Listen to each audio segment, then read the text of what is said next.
Good morning students, कैसे हैं आप सब। बेटा हम यूनिट 4 कर रहे हैं जिसमें हमारा एक ही चैप्टर जिसका नाम क्या है, government budget and the economy. Last class में हमने क्या पढ़ा था, गवर्नमेंट बजट का मीनिंग, इंपॉर्टेंट पॉइंट्स और उसके ऑब्जेक्टिव्स।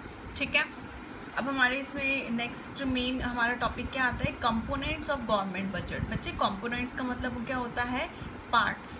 ठीक है, तो जो सरकार गवर्नमेंट बजट जो एनुअल स्टेटमेंट शो करती है या जो दिखाती है, अब हम उस बजट के बारे में बात करेंगे। ठीक है, तो बजट बेटा आपके इसके 2 पार्ट्स होते हैं। एक साइड होता है बजट रिसीप्ट्स और बजट एक्सपेंडिचर। ठीक है, मतलब बजट में आपको क्या क्या आप जो दिखा रहे हो कि अच्छा यहाँ से मुझे पैसा आने वाला है, यहाँ पे आप पेमेंट करने वाले हो। ठीक है, बजट रिसीप्ट्स का मैंने आपको एक मेन कीवर्ड आपके यहाँ लिख दी है, ये क्या होता है, एस्टिमेटेड मनी रिसीप्ट्स, राइट। और बजट एक्सपेंडिचर मैंने क्या लिख दिया, एस्टिमेटेड एक्सपेंडिचर। बच्चे बजट रिसीप्ट्स के भी आपके फर्दर 2 पार्ट्स होते हैं, that is revenue receipts and capital receipts. इसी तरीके से बजट एक्सपेंडिचर के 2 पार्ट्स होते हैं, रेवेन्यू एक्सपेंडिचर और कैपिटल एक्सपेंडिचर। बेटा रेवेन्यू रिसीप्ट्स क्या होता है, मतलब ये वो पैसा है जिससे ना ही तो सरकार की ऊपर कोई लायबिलिटी क्रिएट होती है, मतलब ना ही तो कोई जिम्मेदारी क्रिएट हो रही है और ना ही सरकार की असेट्स रिड्यूस हो रही है। ठीक है, आई एम अगेन रिपीटिंग कि रेवेन्यू रिसीप्ट्स क्या मीनिंग क्या है कि नीदर क्रिएट्स एनी लायबिलिटी, ना ही तो सरकार के ऊपर कोई जिम्मेदारी क्रिएट होती है, not cause any reduction in the assets, मतलब ना ही सरकार की एसेट्स में कोई रिडक्शन होता है, कोई कमी आती है। अब आप कहोगे कि मैम इसका एग्जाम्पल, बच्चे इसमें ना मैंने फर्दर यहाँ लिखा हुआ है क्लासिफिकेशन कि टैक्स रेवेन्यू हो गया, नॉन टैक्स रेवेन्यू हो गया। जब हम इनको पढ़ेंगे ना फर्दर, तब इसमें आपको इसके बहुत सारे एग्जाम्पल मिलेंगे। अभी आपको सिर्फ क्या लर्न करना है, neither creates any liability nor cause any reduction in the assets.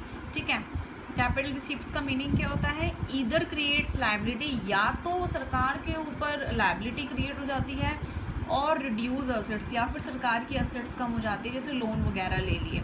अगर सरकार ने लोन लिया है और उसका पे बैक नहीं कर पा रहे हैं, नहीं रिटर्न कर पा रहे हैं, तो फिर डेफिनेटली अगर सिक्योरिटी के बेस पे तो एसेट्स रिड्यूस जाती हैं, और लोन लिया है तो सरकार के ऊपर लायबिलिटी भी क्रिएट हो जाती है। रेवेन्यू एक्सपेंडिचर क्या है, अभी जो आपने इसमें पढ़ा है ना रेवेन्यू रिसीप्ट्स, इसका ना उल्टा कर दो, नीदर की साथ आप लगा दो नीदर क्रिएट्स एनी असेट, मतलब आपको असेट ऊपर ले जाना है, लायबिलिटी नीचे ले जानी है। इसमें ये देखो, नीदर क्रिएट्स एनी असेट्स, यहाँ क्या था, नीदर क्रिएट्स एनी लायबिलिटी, आपको असेट की जगह लायबिलिटी, राइट, और लायबिलिटी की जगह असेट लिखना है। फिर है nor cause any reduction of liability, यहाँ क्या है, nor cause any reduction in asset, अब आपको असेट की जगह लायबिलिटी लिखना है। सेम मतलब इसका और इसका मीनिंग आपको कैसे लर्न करना है कि यहाँ पर लायबिलिटी है तो यहाँ असेट आ जाएगी, यहाँ असेट है तो यहाँ लायबिलिटी आ जाएगी।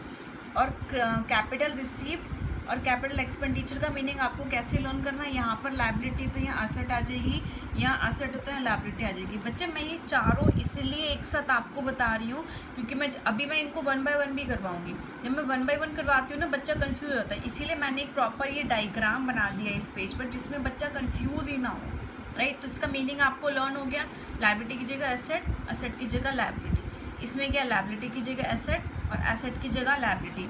इधर क्रिएट्स लायबिलिटी, अगर आपसे कैपिटल एक्सपेंडिचर पूछे तो इधर क्रिएट्स असेट, और रिड्यूस असेट्स, और अगर आपको कैपिटल एक्सपेंडिचर पूछे रिडक्शन इन लायबिलिटी। सो इनके मीनिंग आपको क्लियर है। नेक्स्ट आता है इसमें कंडीशंस। बेटा कंडीशन कुछ नहीं है, कंडीशन एज इट इज़ इनके मीनिंग है। अभी हम जब मीनिंग करेंगे तब आगे इन डिटेल इनके बारे में हमें पढ़ना है।